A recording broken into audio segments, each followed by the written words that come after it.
ये बिल्कुल गलत बात है। एकदम बिल्कुल गलत बात है बीजेपी के बारे में। एकदम बिल्कुल गलत बात है। एटलीस्ट एक सीट तो दे देना चाहिए था। एक सीट, एक सीट। अरे कोई चुनाव लड़ रहा है तो ठीक है, आप जीतिए, ये अच्छी बात है, लेकिन एक सीट तो देना चाहिए था।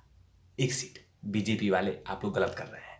चुनाव हो रहा था, एक सीट दे देना चाहिए था। वो चाहे कांग्रेस या शिवसेना या एनसीपी, किसी एक को दे देना चाहिए था। ये बिल्कुल चीटिंग है। चीटिंग किया आप लोगों ने, चीटिंग किया, ये गलत बात है। एक सीट अगली बार जब भी चुनाव हो तो उनको कहीं ना कहीं जीत लग रहा है, जीत रहे हैं, तो एक सीट ऐसे ही दे दिया कीजिए शगुन के तौर पे। नमस्कार, आप देखें तिवारी भाई, मैं हूं वेद प्रकाश। मैं बात कर रहा हूं मुंबई के सबसे बड़े बैंक सहकारी चुनाव का, जिसमें भारतीय जनता पार्टी ने प्रचंड जीत हासिल किया है। और कहीं ना कहीं ये जीत शिवसेना को चिढ़ा रही होगी, शिवसेना को एक संदेश दे रही होगी कि आने वाले बीएमसी चुनाव में भारतीय जनता पार्टी प्रचंड जीत लेगी। जाहिर सी बात है, 21 सीटों पर चुनाव हुआ था और 21 की 21 सीटें बीजेपी महाराष्ट्र सरकार के नाक से के सामने से लेकर चली गई और 3 दल देखते रह गए कि आखिरकार ये हुआ कैसे। जो चुनाव को लीड कर रहे थे उनका नाम है प्रवीण दरेकर। उनके ऊपर में शिवसेना के पार्टी और उनके तमाम लोगों ने आरोप लगाए थे कि ये भ्रष्टाचार में डूबे हुए हैं। जो भारतीय जनता पार्टी के कैंडिडेट थे, मेन व्यक्ति, जो मेन लीडर, उनके ऊपर में आरोप था कि भ्रष्टाचार में डूबे हुए हैं। उनको उड़ाने के लिए लगातार इस तरह के आरोप लगाए गए थे, लेकिन वो आरोप निराधार निकला और भारतीय जनता पार्टी 21 की 21 सीटें मुंबई जिला सहकारी बैंक के चुनाव में जीत गई। और जाहिर सी बात है, जिस तरह की जीत मिली है उससे कहीं ना कहीं भारतीय जनता पार्टी का कद तो बढ़ा ही है और साथ में एक संदेश भी मिला है कि आने वाले चुनाव में भारतीय जनता पार्टी का दबदबा बढ़ेगा। लेकिन शिवसेना कहीं ना कहीं अंदर से टूटी होगी कि उसी के सामने से और उसी के नाक के नीचे के सामने से ये चुनाव हार गया। आखिरकार ऐसा क्या हुआ जिसके कारण प्रचंड हार का सामना करना पड़ा शिवसेना को। राज्य के सबसे बड़े जिला सहकारी बैंक में एक बार फिर से प्रवीण दरेकर का विजय पताका लहरा है और मुंबई बैंक चुनाव में दरेकर के नेतृत्व में सहकारी पैनल ने सभी 21 सीटें जीत गई है। पैनल के उम्मीदवार 17 पर निर्विरोध चुनाव हुए थे, जबकि 4 सीटों पर चुनाव करवाए गए थे।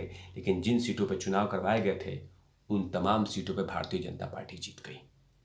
अभी फिलहाल कुछ ही दिन पहले ही कोंकण क्षेत्र में सिंधुदुर्ग जिले में भी वहां पे भी चुनाव था और वहां पे शिवसेना के धुर विरोधी नारायण राणे मैदान में थे और कोंकण में कहीं ना कहीं नारायण राणे का सिक्का चलता है और वहां पे भी शिवसेना को करारी शिकस्त दिया नारायण राणे की टीम ने।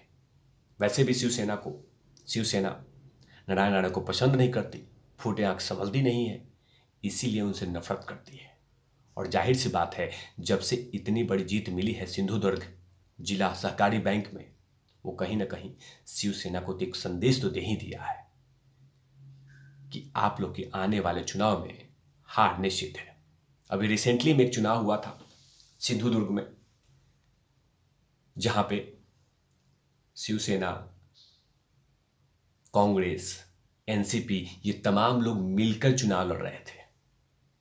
बीजेपी को हराने वाले थे कि बीजेपी को हरा देंगे, लेकिन हुआ ये कि औंधे मुंह गिरने पड़ा और 19 में से 11 सीट बीजेपी लेके चली गई।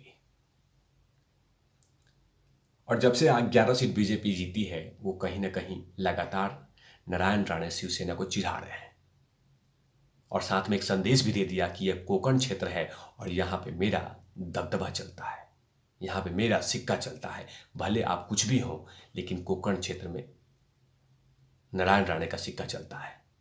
और इसी के साथ में उन्होंने एक संदेश भी दे दिया कि आने वाले बीएमसी चुनाव में भी बीजेपी का परचम लहरेगा, क्योंकि अभी फिलहाल अभी शिवसेना का दबदबा है बीएमसी में और बीजेपी चाहती है कि कैसे भी करके शिवसेना को बीएमसी में हराएं और वहां पे अपना सत्ता काबिज करे। लेकिन जिस तरह का जीत मिला है उससे कहीं ना कहीं महाअघाड़ी सरकार के उन तमाम नेताओं को एक संदेश तो चला गया है कि हम तीन होके भी अकेले बीजेपी को नहीं हरा पा रहे हैं। हम तीन दल होके भी बीजेपी के रणनीति को तोड़ नहीं पा रहे हैं। हम तीन होके भी उन नेताओं को समझ नहीं पा रहे हैं जो बीजेपी लगातार आने वाले चुनाव में कर रही है।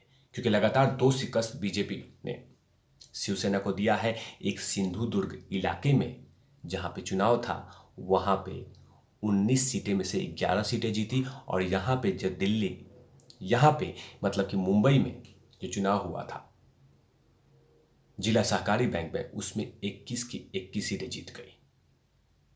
और इससे कहीं ना कहीं एक संदेश तो चला गया है कि आने वाले चुनाव में बीएमसी में बीजेपी का परचम लहर सकता है। और इसी के साथ में एक संदेश भी दे दिया है कि आने वाले चुनाव हल्के से नहीं लड़ी जाएगी, आराम से नहीं लड़ी जाएगी। उसमें कहीं ना कहीं कांग्रेस को, एनसीपी को, शिवसेना को अपने सोच पे, अपनी नीतियों पे विचार करना होगा। क्योंकि बीजेपी लगातार यही फ्राई कर रही है और बीजेपी लगातार यही बताई जा रही है कि सिर्फ ये सरकार लूट के लिए बनी है। ये सिर्फ सरकार नीति के लिए नहीं, सिर्फ लूटने के लिए बनी है। और उसका जीता जागता रन यही हुआ, 100 करोड़ का मामला। और जब से ये जीत मिली है बीजेपी को, मुंबई वाला जीत, वो कहीं ना कहीं एक संदेश तो देता है कि बीजेपी का कॉन्फिडेंट हाई हो चुका है और आने वाले चुनाव में कहीं ना कहीं इसको बूस्ट तो मिलेगा ही।